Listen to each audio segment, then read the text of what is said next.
This is something that is an intellectual fight. It's an intellectual. We have to know what we want. We have to be convinced that freedom works. We have to be convinced that we cannot depend on others and we don't have any right to tell other people what to do.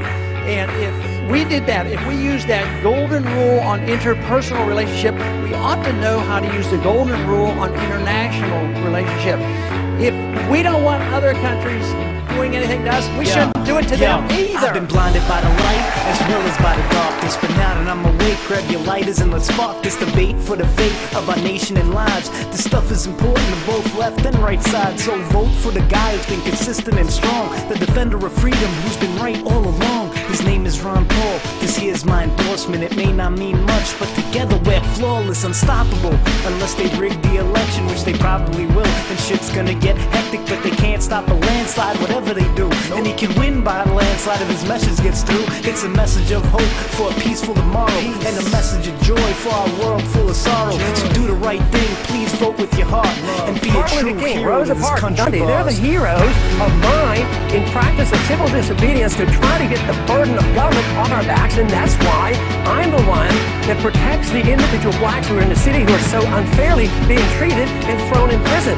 That's the message that needs to be heard, and I'd appreciate somebody helping bring that up rather than nitpicking over something done many years ago. I did all right. Ron Paul, victory coming soon if you stand with the man who's been fighting for you. He's been called an old loon just for telling the truth. He's been blacked out, smeared, ridiculed on the news, but the establishment's scared. Just look at the proof. Ron Paul's the only candidate for the youth. And now that they're dying, it's even more vital. His sayings are scripture like here in the Bible. Thou shalt not kill, thou shalt not steal, thou shalt not speak if thou art not real. Thou shalt not torture, thou shalt not tax the wage of a man who's been breaking his back.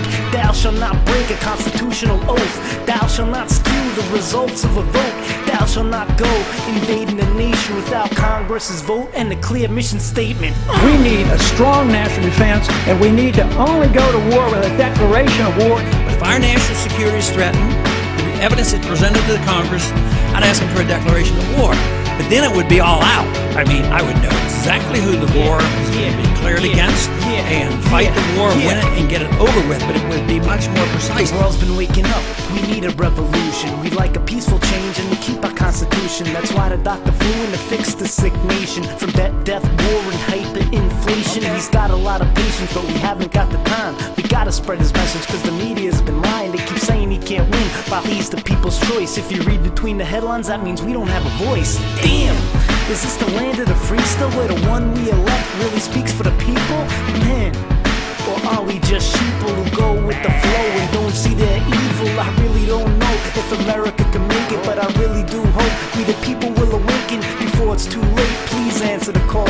Elect for president the good Dr. Ron Paul. This idea that you have to give up so much of your liberties to be safe, that's nonsense. You don't have to give up any liberties to be safe.